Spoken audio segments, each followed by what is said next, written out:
Selam arkadaşlar, kanalımıza hoş geldiniz.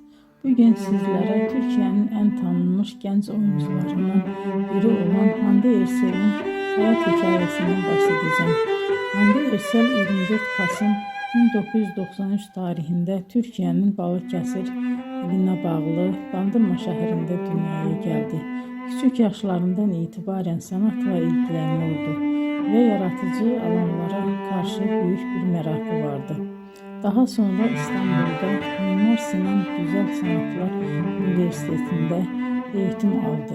Ama onun hayatında ilk adım oyunculuk değildi.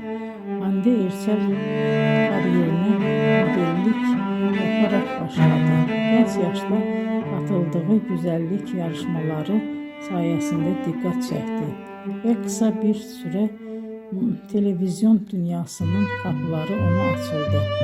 2015 yılında yayınlanan Güneşin Kızları dizisinde Selin karakterinin canlandırmasıyla geniş kitleler onu tanımaya başladı.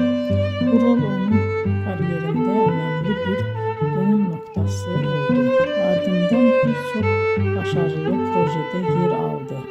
Bugün Hande Erçel sadece Türkiye'de değil,